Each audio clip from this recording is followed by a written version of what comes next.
بسم اللہ الرحمن الرحیم۔ السلام علیکم دوستو، اب بات کرتے ہیں مصر میں انقلاب 1952 اقتدار پر قبضہ۔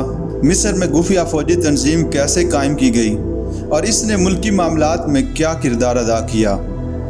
جنگ عظیم دوم کے ابتدائی ایام میں مصری فوج کے چند نوجوان افسروں نے ایک خفیہ تنظیم تحریک آزادی پسند افسران کے نام سے تشکیل دی اور حلف اٹھایا کہ وہ اپنی زندگی سامراج اور جاگیردارانہ نظام کے خاتمے اور آزاد جمہوریت کے قیام کے لیے وقف کر دیں گے۔ تاریخ میں انہیں آزاد افسروں کے نام سے یاد کیا جاتا ہے۔ ان میں قاہرہ کی فوجی اکادمی کے استاد کیپٹن جمال عبد الناصر پیش تھے۔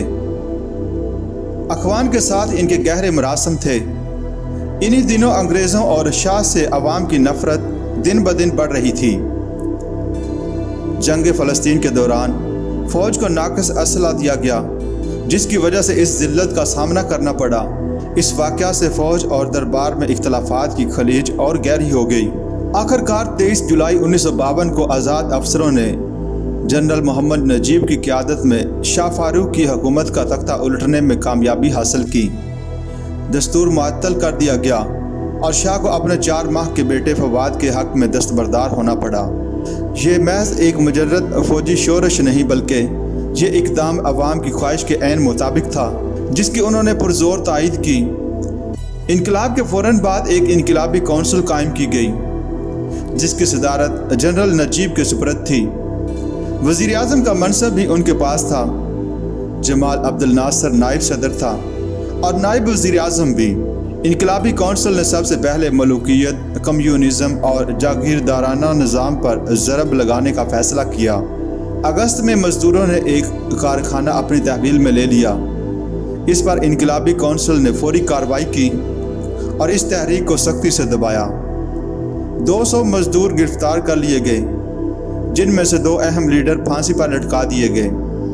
کچھ عرصہ بعد زرعی اصلاحات کا اعلان کیا گیا، جس کے تحت زمین کی ملکیت کی زیادہ سے زیادہ حد 100 فدان مقرر کی گئی۔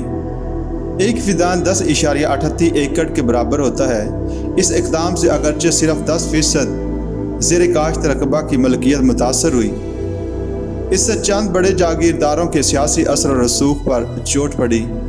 یہی اس کا اصل مقصد تھا۔ 1953 کے آغاز میں تمام سیاسی جماعتوں کو کالعدم قرار دے دیا گیا۔ اخوان اس پابندی سے مستثنیٰ تھے اور ان کے اثاثے ضبط کر لیے گئے۔ ایک عارضی دستور نافذ کیا گیا، جس کے تحت مزید 3 سال تک تمام اختیارات انقلابی کونسل کے ہاتھ میں دے دیے گئے۔ جمہوریہ مصر کے قیام کا باقاعدہ اعلان کیا گیا۔ بادشاہت ختم کر دی گئی اور اس کے ساتھ بے اور پاشا کے القابات بھی ختم کر دیے گئے۔ شاہی املاک، جن کا تخمینہ 7 کروڑ پاؤنڈ کے قریب تھا، ضبط کر لی گئیں۔ نئے دستور کے مطابق جنرل نجیب صدر اور وزیر اعظم بنے، جبکہ کرنل ناصر کو ڈپٹی وزیر اعظم اور وزیر داخلہ بنا دیا گیا۔ جلد ہی کونسل اور نجیب کے درمیان اختلافات رونما ہو گئے۔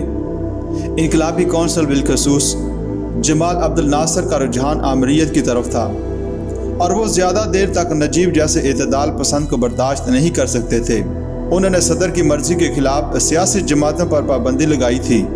اب کونسل نے تمام انتظامی امور خود ہی انجام دینے شروع کر دیے اور صدر محض عضو معطل ہو کر رہ گیا۔ ادھر نجیب نے مطالبہ شروع کیا کہ ملک میں پارلیمانی زندگی کا احیاء کیا جائے اور فوج بارکوں میں واپس چلی جائے۔ اختلافات کے باوجود جنرل نجیب کو ہٹانا آسان کام نہ تھا۔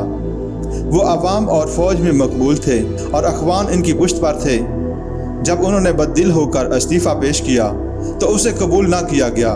ناصر نے بتدریج فوج، پولیس اور ٹریڈ یونینوں میں اپنی پوزیشن مستحکم کر لی اور بالآخر فروری 1954 میں نجیب کو حکومت سے الگ کر دیا گیا۔